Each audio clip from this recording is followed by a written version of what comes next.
Hey guys, it's Jenny and welcome back once again to Solid Gold. In today's video, I'm going to give you guys an update on my 90-gallon tropical community tank, which you can see behind me here. Also behind me is Palmer. So say hi, Palmer. Say hi. He says, "I'm tired, Mom. It's bedtime." It's like 11:30 at night, so it is past his bedtime for sure. This tank is actually not out in my fish room with most of my other animals. It's right here in the living room of my home, which is really nice because I can just sit on the couch and look over at the aquarium, and there's always some kind of activity going on in there. It's really becoming its own little ecosystem. There's always some kind of fish swimming around and doing something interesting that's fun to watch. So I really love this aquarium. There's a lot of things that have changed with it since you last saw it in a video about 9 months ago, I think was the last time. So there's a lot to talk about. I'm also going to be trying something that's going to be a little bit new from me for some of you guys who are maybe a little bit newer to my channel. Back when I first started my channel and it was smaller, I used to do a lot of videos that were just like nice footage of my fish swimming around with music over them.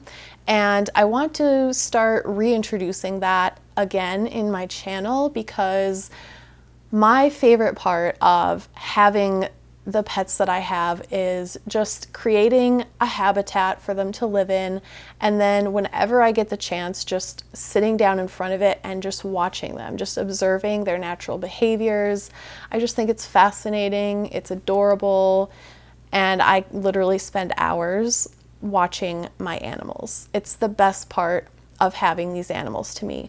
And I know a lot of you guys don't even have really this many pets, or you don't have exotic pets, so you don't really get that part of it from watching my videos, but I want to try and give you guys that experience too. So in addition to today's video where I'm going to be walking you guys through an update on all the new stuff going on with the tank behind me here, I'm also going to be uploading a video probably tomorrow on my channel, a separate video from this that's going to be at least an hour long, maybe a little bit more.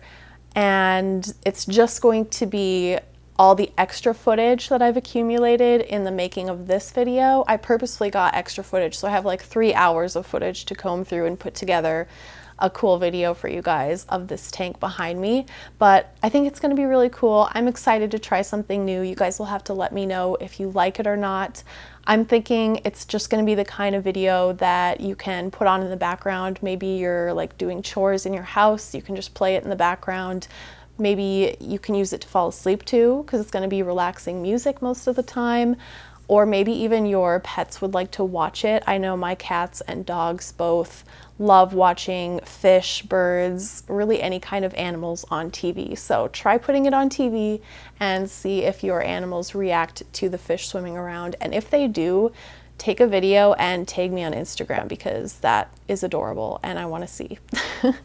All right, with that being said, guys, let's just jump right into today's video. The last time you saw this tank, the only fish in it were my group of black phantom tetras, my 4 angelfish, and my 2 albino longfin bristlenose plecos, with their 1 lucky little baby pleco that survived and grew to an adult size in this tank. So let's go over some updates on all the old fish and then talk about the new ones as well. Here's a clip of this tank from 9 months ago, and you can see just the addition of more plants has made such a huge difference. And in a tank like this, where you have fish that are not goldfish, so they're more wild, I guess I would say, they're more adapted still to a natural environment, I have found it so beneficial to have a lot of plants in there. I mean, you'd think it's a no-brainer, right? But I come from the goldfish world where less is more because they tend to hurt themselves really easily on decorations or anything in the tank. So it's really been a cool experience for me to really dive into having a large tropical community tank that's planted with all kinds of different species that are more natural.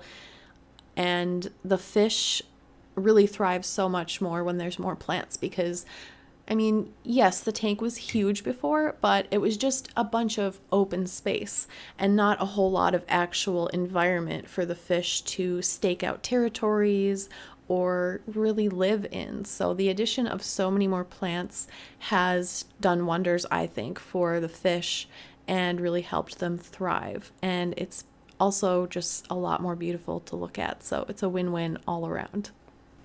First for the angelfish. Now I picked these guys out when they were still young, and it turned out that I ended up with 3 males and only 1 female, which of course is not an ideal sex ratio for them because they are a semi-aggressive species and the males will compete with one another for dominance and for the attention of any females that are around. Here's a clip from my video from like a year ago when I was taking the new angelfish out of their quarantine tank and adding them to the 90-gallon tank for the first time.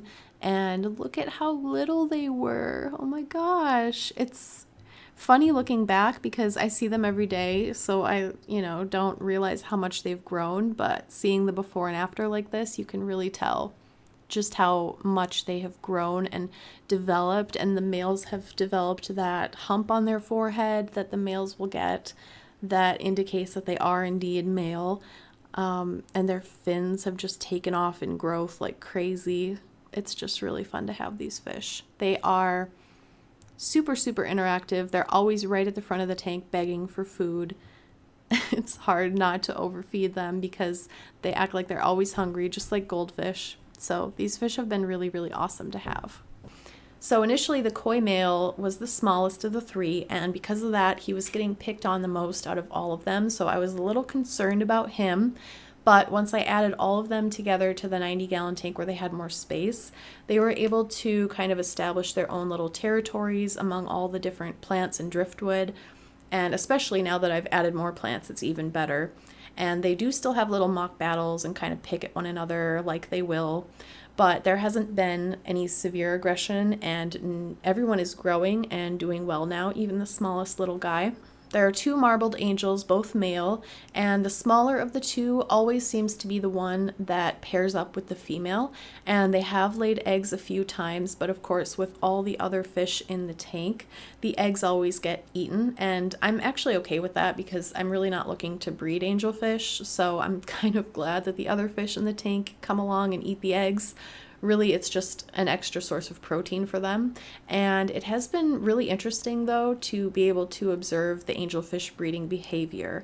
In the past, I've only ever bred goldfish, and they have, obviously they have different ways that they go about laying their eggs, and angelfish actually guard their eggs as opposed to goldfish who just turn around and start eating them right away. So it's been really cool to be able to watch a different species go about their reproduction, and every time they chose to breed, they would do so on like a vertical surface because that's what they like to do. So they would use either the heater that's in the tank or they would use the filter intake tube, and they would lay their eggs on that, and then both the male and female would guard the eggs, and the female would kind of like, you could tell she would kind of push the male to go chase the other males away from the eggs. So it was just really interesting. And on the topic of angelfish, I am actually thinking about redoing the 120-gallon tank that's out in my fish room that Marshmallow is currently living in as a freshwater community tank, kind of like this one because I just love this one so much, but I don't want to transfer it out to the fish room because I love having it in my house. So I thought it would be cool to do something similar out in the fish room too. Obviously, it would have some different species and a different layout probably because I don't want it to just be a carbon copy of this one because that would be kind of boring to have 2 identical tanks. But if I do that, I think I'm going to take the biggest marbled male out of this tank and kind of let him be the king of that community tank out there because he just has developed into such an impressive fish. He is so big, so beautiful, his fins are so long, and I think he would thrive and just do awesomely as the centerpiece fish kind of in a 120-gallon planted community tank. That would be really cool. So we'll see if I end up doing that. You'll have to stay tuned for future updates. Moving on to the Plecos, I do still have Flotsam and Jetsam. They're my pair of albino longfin bristlenose Plecos that I got 2 years ago when they were just babies. Here's a clip of the Plecos when I first got them and I was putting them in their quarantine tank, and oh my gosh, they were so tiny.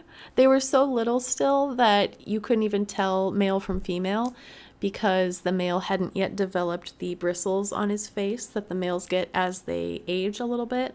and they were so little. Oh my gosh, this is the first time I'm really looking at this footage since I made this video 2 years ago. So it's just wild to see, like, when you look at the fish every day, it's hard to notice just how much they've grown and changed.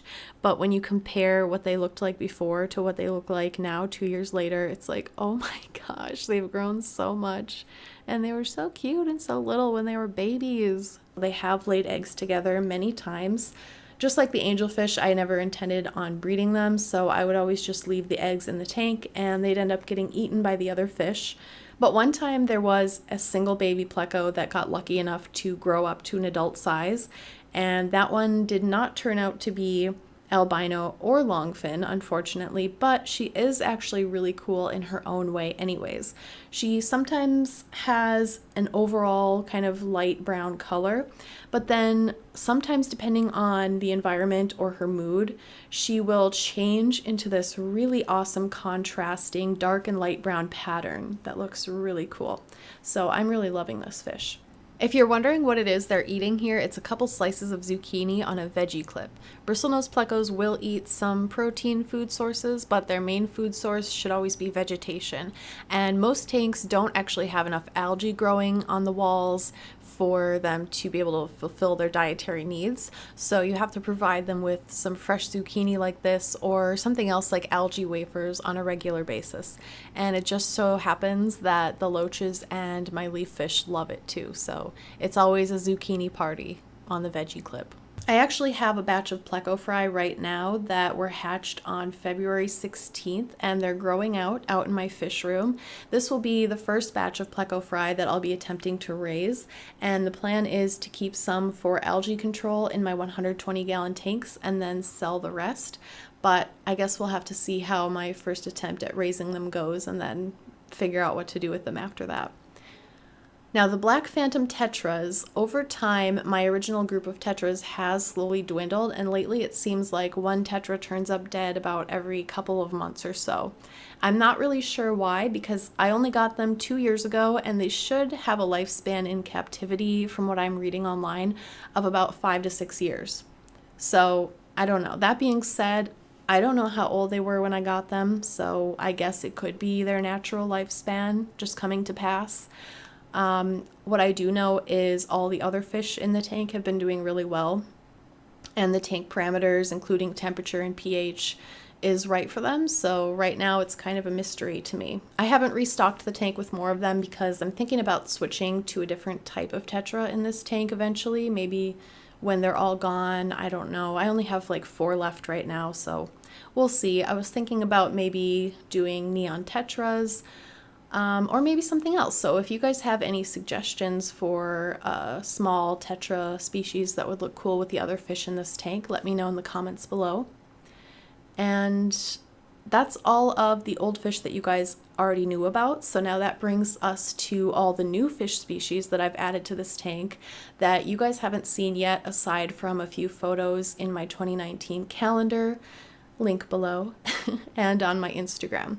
So I have a group of about 10 peppered cory catfish and 3 yo-yo loaches, who are probably the most active fish in this tank, and they're really fun to watch. One of them in particular, the biggest one, always comes up to the surface and smacks really loud during feeding time, so it's really cute.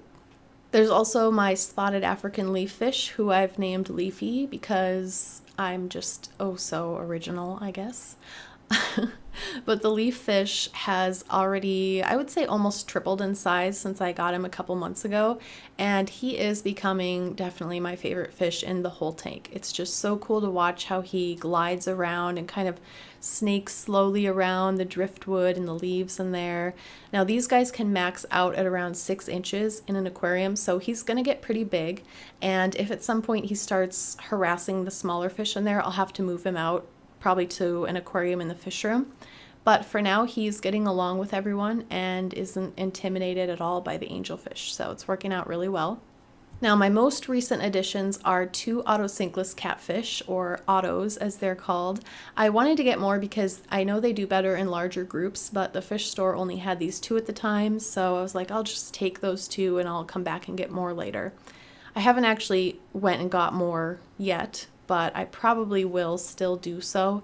I wanted these because I used to have them in a smaller tropical community tank that I had years ago, and I liked them because they did a really good job of getting in like small spaces and cleaning algae off smaller leaves and things like that. But so far these guys aren't really doing that, so I guess I'm kind of on the fence about whether I'm going to add more or not. Although now that I think of it, maybe if I did add more in the tank, they'd be a little more active because they'd feel more comfortable and they would actually clean off the algae from the leaves better. So we'll see. And lastly, there are 5 nearite snails in here. 4 are zebras and 1 is a tiger. I've had nearite snails in my goldfish tanks in the past and I loved them, so I wanted to add them to this tank for just some extra variety of species. Now to talk a little bit about the plants. There are so many more plants in here now than the last time I showed you guys this tank. I think before all I had were the 2 Madagascar lace plants, and now I have a mix of some swords, Anubias on the driftwood, crypts, and the Madagascar lace plants, and I think that's it. One of the Madagascar lace plants has really taken off and just grown huge. It has these really tall, huge leaves that drape over, and it just looks gorgeous. The Anubias are doing really well too. Now the swords and the crypts are kind of still trying to get a foothold, and they're trying to get established because they are newer additions, but I do have root tabs in the substrate near them, so they have nutrients so that they can grow properly. I also have a liquid iron supplement that I have yet to start adding to the tank, but once I do, I think that'll really help with the plant growth too. So I really just can't wait until all the plants start taking off, and this tank is going to be such an awesome little underwater forest. Other changes I've made to this tank too, I added a much brighter light since I now have so many plants, and that really is helping with plant growth. And I also had to replace my canister filter. The Aquatop filter I had with the UV built in started having some issues. So firstly, the plastic housing around the UV bulb inside the canister started deteriorating because it was literally getting eaten away by the UV. So there was nothing protecting the filter media from being exposed to the UV light in a lot of spots because it just ate the plastic away. So I ended up having to turn the UV light off and just stop using it altogether. So that was the first issue that I started having, and then the filter started leaking. So of course, the first thing I did was check the O-ring. I took it off and cleaned it. I cleaned the groove that the O-ring sits in, and I lubricated it to hopefully help seal it better. It helped for a little while, sort of, but then one morning a couple weeks ago, I woke up, walked into my living room, and stepped in a huge puddle of water. There was about 25 gallons of water that had leaked out before I noticed, and it was all over my living room floor, so we had to take the rug out and hang it outside to dry and wet vac and sop up all the water with towels, and it was fun. It was fun, let me just say that. So thankfully, though, it wasn't the tank leaking. It was literally just water leaking out of the filter every time it passed through it. So we went to the fish store the same day and replaced the filter with an Eheim canister filter.